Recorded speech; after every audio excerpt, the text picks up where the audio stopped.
Olá, irmãos, a paz do Senhor Jesus, tudo bem com vocês? Hoje eu quero trazer uma mensagem de reflexão para abençoar a sua vida, assim como abençoou a minha vida.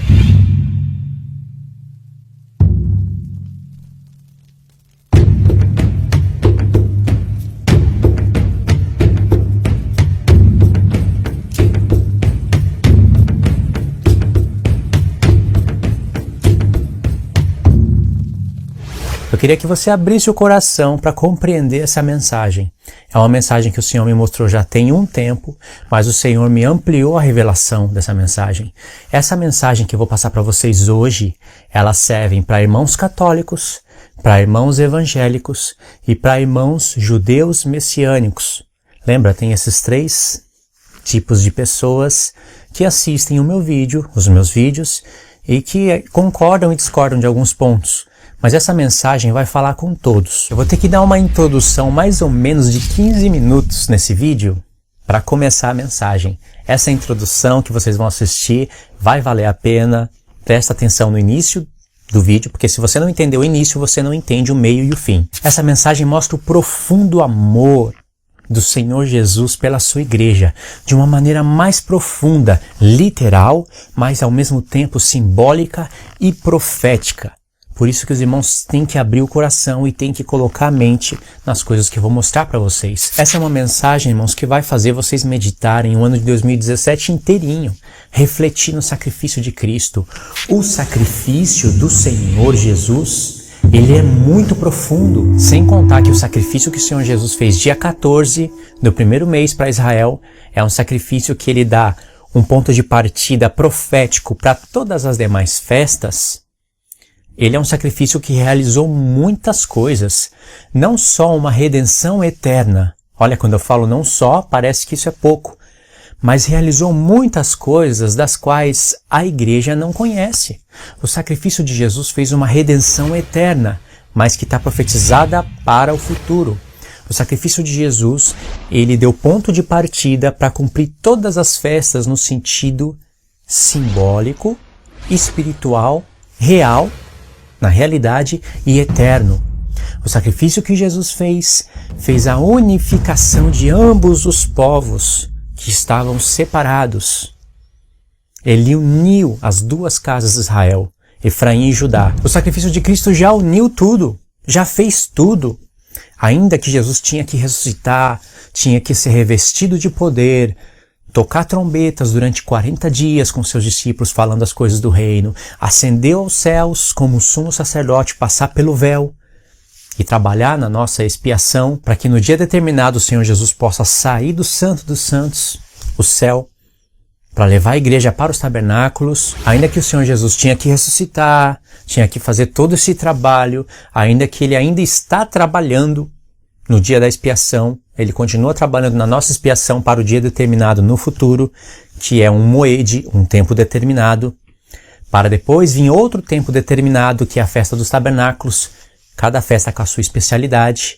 Sem a Páscoa, sem a morte de Cristo, nada disso seria possível. Ele tinha que ir até o fim e morrer. Por isso que ele pôde dizer no madeiro, está consumado. Mesmo ainda tendo que acontecer todas as outras coisas. Se ele não vai até o fim, não morre pelos nossos pecados, se ele falha, se ele não fosse até o final, ele não poderia dizer está consumado. Então não teria ressurreição dos mortos. Ele não seria as primícias dos que dormem. Então não teria nada para a igreja.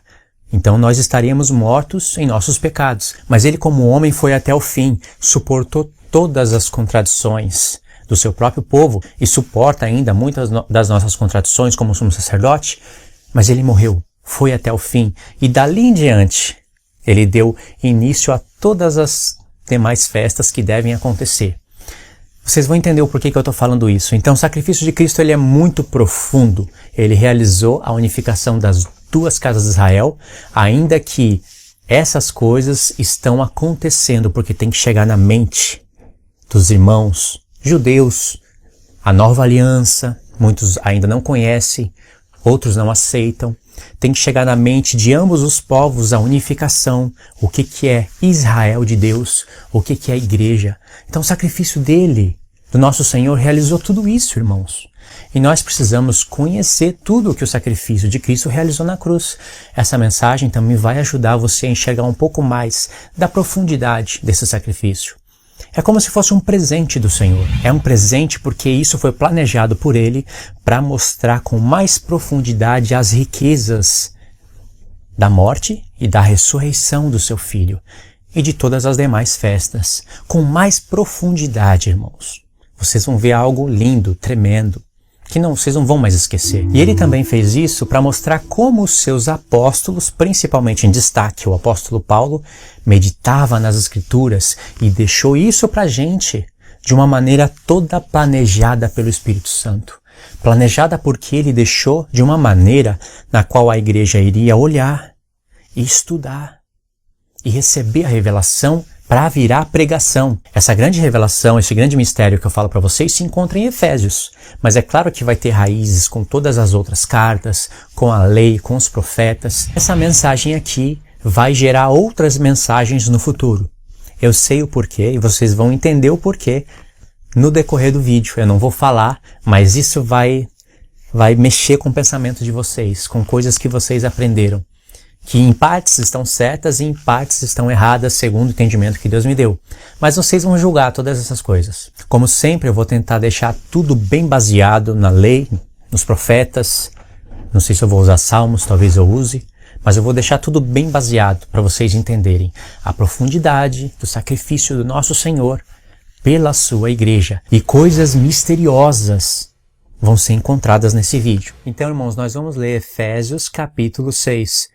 Eu vou fazer um resumo, vou sublinhar alguns textos e aí nós vamos meditar sobre esses textos. Eu vou fazer algumas perguntas que são as perguntas certas.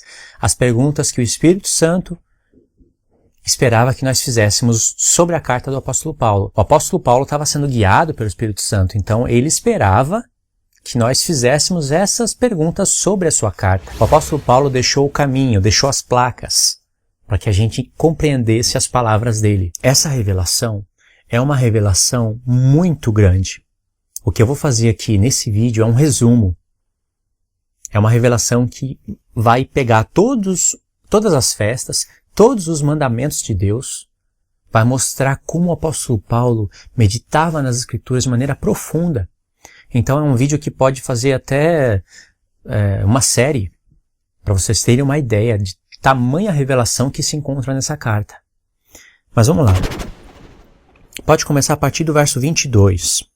Vós, mulheres, submetei-vos a vossos maridos como ao Senhor, porque o marido é a cabeça da mulher, como também Cristo é o cabeça da igreja, sendo ele próprio salvador do corpo.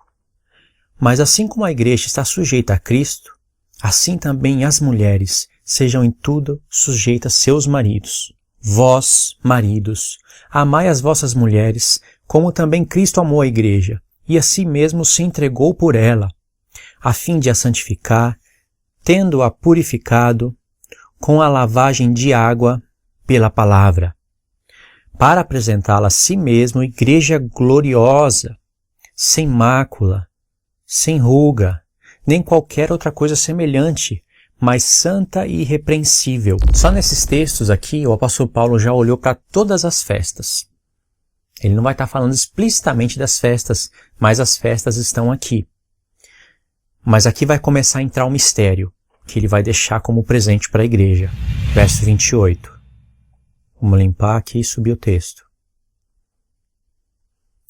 Verso 28. Assim devem os maridos amar as suas próprias mulheres como a seus próprios corpos. Quem ama a sua mulher, ama a si mesmo.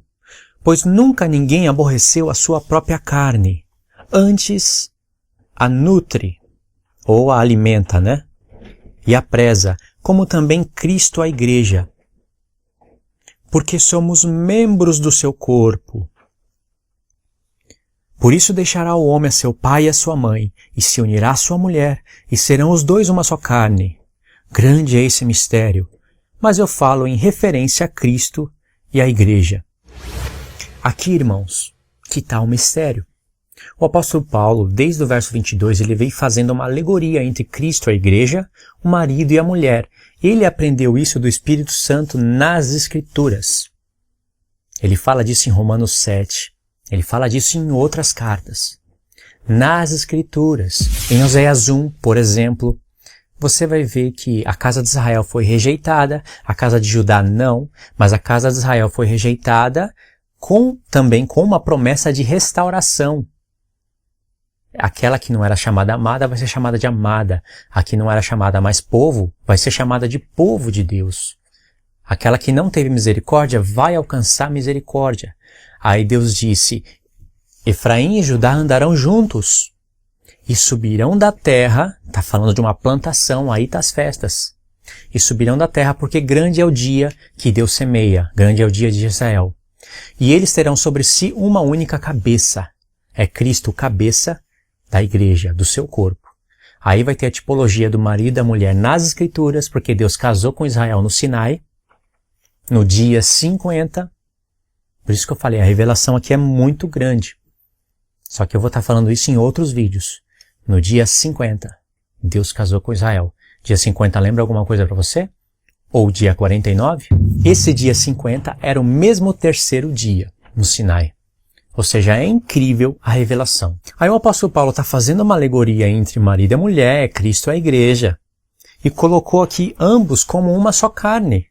Por exemplo, no verso 29. Pois nunca ninguém aborreceu a sua própria carne. Antes a nutre e a preza, como também Cristo a igreja. Colocou Cristo a igreja como uma só carne. Embora, em outras cartas, ele vai falar que aquele que se une com o Senhor torna-se um só espírito. Mas antes de se tornar um só espírito com o Senhor, ele tem que se tornar uma só carne com a igreja. Linguagem espiritual, profética, profunda, e real e eterna. Aí no verso 30, o apóstolo Paulo fala, porque somos membros do seu corpo. Aí ele vai pegar um verso que estava lá no livro da lei, lá na Torá, falando de Adão e Eva, que são figuras de Cristo da igreja. E aqui ele está dando a revelação eterna, espiritual, das palavras de Deus.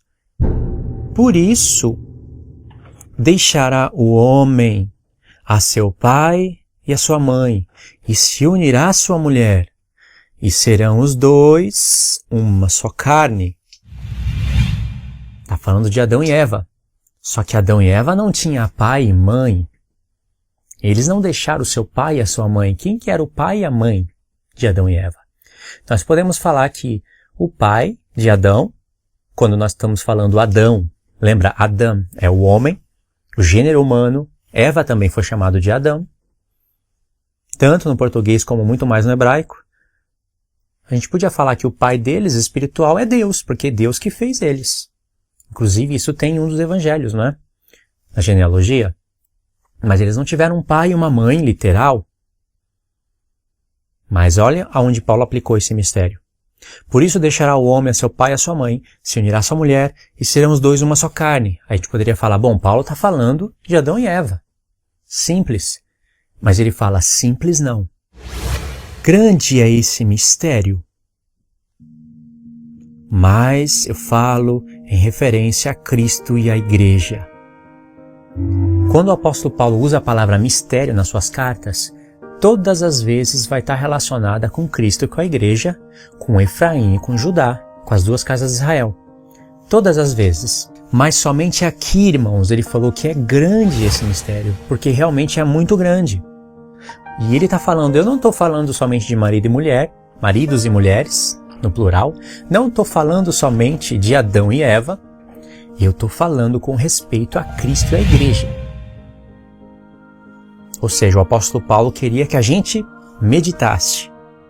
Ele já deixou a dica. Se é com respeito a Cristo e a igreja, presta atenção. Quem que você acha que é esse homem? Quem que você acha que é essa mulher? Se une à sua mulher.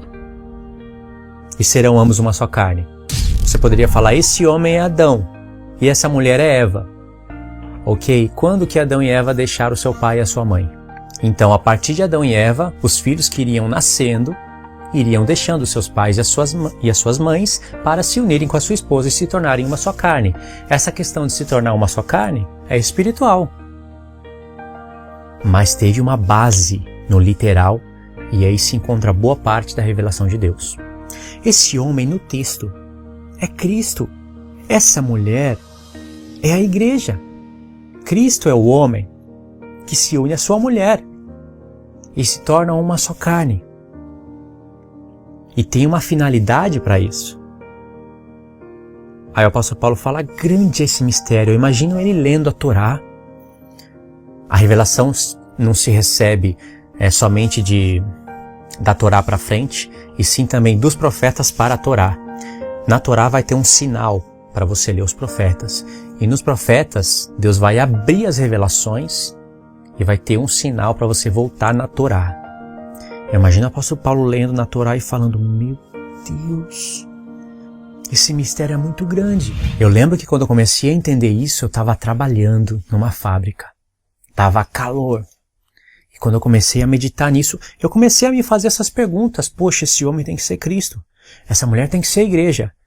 Mas quem que é o pai e a mãe? Não faz sentido. Sabe, os fatos não estão batendo. Mas o apóstolo Paulo está falando um grande mistério. Queria que a igreja entendesse e falou que é com respeito a Cristo e a igreja. Baseado, figurado em Adão e Eva. Que é a figura de Cristo e a igreja. Em Romanos 5, pode verificar isso. Em Romanos 5, Paulo fala que Cristo, que Adão, era a figura daquele que havia de vir.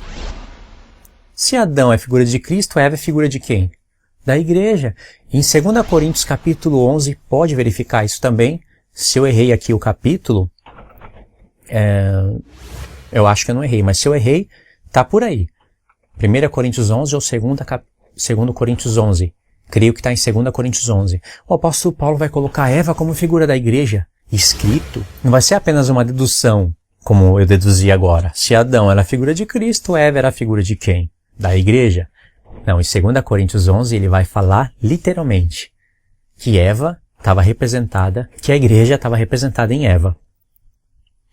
Então a gente já sabe que na revelação espiritual do texto e a Torá espiritual, esse homem era aquele que havia de vir, o primeiro Adão e o último Adão. Até essas expressões de primeiro Adão, último Adão, o primeiro homem, o segundo homem, ele aprendeu isso do livro da lei, comparando com Daniel. Isso é maravilhoso. Então esse homem é Cristo. Essa mulher do texto é a igreja. E eles se tornam uma só carne para uma finalidade, que foi toda projetada por Deus na maneira como ele criou o homem e a mulher. Entendeu, irmãos? Vocês captaram como o apóstolo Paulo queria que a gente fizesse essas perguntas no seu texto, no seu escrito? É um presente para a igreja. Então ele está falando que grande é o mistério, e ele está aqui com a mente no sacrifício de Cristo, na ressurreição, nas festas. Ele está falando isso em Efésios 2, com outros pontos da revelação, que é a unificação das duas casas de Israel, de judeus e gentios. Então a gente pode definir as coisas aqui no texto sem problema algum. O apóstolo Paulo sabia que a gente ia tirar essas conclusões do texto. É só meditar. Ele sabia que a gente ia entender que esse homem era Cristo, essa mulher era a igreja, mas a gente iria começar a fazer perguntas. Quem que é o pai e a mãe? E se Jesus é esse homem, quando que ele deixou pai e mãe? Para se unir à sua mulher em uma só carne.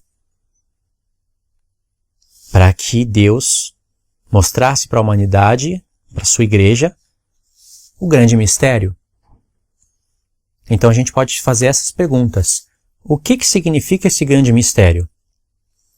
Qual é o significado dele? Paulo disse, com respeito a Cristo e a igreja. Mas no próprio contexto, antes da gente compreender totalmente a revelação, ele sabe que a gente iria associar esse grande mistério, que é referente a Cristo e a igreja, baseado em Adão e Eva, marido e mulher, com o que ele disse um verso anterior, no próprio contexto. Esse grande mistério está relacionado com o texto que ele colocou aqui, no verso 31. Por isso, essa é a razão de que o homem deixa pai e mãe, se une à sua mulher para se tornar uma só carne. Esse grande mistério está relacionado com esse texto, porque logo após ele ter dito esse texto, tirado da Torá e colocado na sua carta, ele falou, grande é esse mistério. Ele está falando de coisas espirituais, que inclusive vai continuar no capítulo 6, mas isso é só para frente. Agora, irmãos, eu vou fazer a explicação para vocês. Vou ajudar vocês a conectarem os pontos, para vocês meditarem. Vocês vão meditar nisso. Uma coisa que eu vou deixar bem claro, e ninguém pode ir contra, é que o grande mistério está falando de Cristo e da igreja, não só de Adão e Eva, e não só de maridos e mulheres. Isso é claro, está no texto, está escrito, basta a gente fazer as perguntas. Agora, uma coisa que o apóstolo Paulo queria que a gente refletisse é que o homem do texto falava de Cristo, a mulher do texto falava da igreja, mas ele queria que a gente descobrisse quem que é o pai e a mãe. Eu vou falar para vocês agora quem que é o pai e a mãe, e aí nós vamos verificar nas escrituras e no hebraico se isso confirma. O pai e a mãe é Deus. Mas como que Deus é pai e mãe? Deus não é homem nem mulher. É claro, Deus não é homem nem mulher. Mas esse assunto de pai e mãe é espiritual. Grava isso agora, grava essa parte do vídeo, porque essa parte do vídeo vai ser a minha defesa, caso alguns irmãos queiram torcer as minhas palavras. Esse assunto de pai e mãe é espiritual. Deus não é homem nem mulher, mas Deus vai se revelar como uma família através do hebraico e das escrituras para a sua igreja. Então Deus não é homem e mulher, esse assunto é espiritual. E como nós entenderíamos a questão de Cristo, o marido, a igreja, o seu corpo? Como assim? Quem que é a igreja? A igreja são homens, mulheres, homens, anciãos, jovens, crianças. Essa é a igreja, uma multidão de homens, de vários povos, línguas e nações, de várias gerações. Isso é a igreja. Todos esses homens estão figurados na mulher. E Cristo é o marido, o cabeça da igreja. Espiritual ou não? É espiritual. Então a questão do pai e da mãe também é espiritual. E está relacionada com Deus. Agora eu queria que você fizesse uma busca nisso que eu vou falar. Pode verificar. Quando você começa a estudar hebraico, você vai aprender essas coisas que eu estou falando. Eu comecei a estudar e parei. Mas eu pretendo continuar, se Deus quiser, me der mais tempo para fazer isso. O hebraico é uma língua maravilhosa. Deus se revela através do hebraico. Eu estudei o grego por 1 ano e meio, 2 anos mais ou menos. Não me arrependi, mas eu preferia ter estudado o hebraico. Eu não tinha essa visão da língua hebraica. O hebraico, ele tem plural masculino e plural feminino. Singular masculino e singular feminino. Pode confirmar isso. E Deus planejou essa língua para se revelar de maneira mais profunda para a sua igreja. O apóstolo Paulo não conhecia o hebraico? Conhecia? E muitos irmãos no tempo do apóstolo Paulo conheciam o hebraico. Então essa revelação, ela tem confirmação também no hebraico. Por exemplo, quando você escuta a palavra Deus, o que vem na sua mente? O Criador, o Altíssimo. Só que a palavra Deus no hebraico é Elohim. O im é plural no hebraico.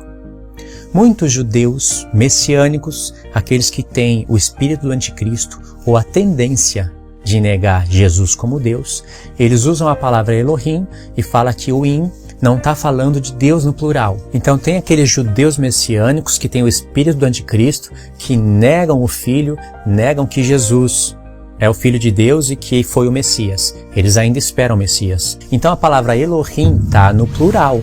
Não é para falar de um Deus todo-poderoso, por isso usou o im para falar de um Deus todo-poderoso, mas sim um único Deus. Olha só a ideia. Distorcida, difícil até de desfazer. É um único Deus, mas foi usada a palavra Elohim, no plural. E quando Deus fala nas Escrituras, quando o único Deus fala nas Escrituras, quando o homem apareceu, Deus quis se relacionar com o homem, apareceu a palavra homem e Deus falando no plural, façamos o homem a nossa imagem e a nossa semelhança. Não diz façamos o homem à minha imagem. E não diz faça o homem à minha imagem, diz façamos o homem à nossa imagem e à nossa semelhança. E fez um marido e uma mulher. Fez primeiro Adão, para depois fazer Eva, que também é chamada de Adão, mas recebeu o nome de Eva depois da queda pelo seu próprio marido. E Deus fez isso para fazer um mistério. Você parou para pensar o porquê que Deus fez isso? Deus não faz nada sem sentido, irmãos.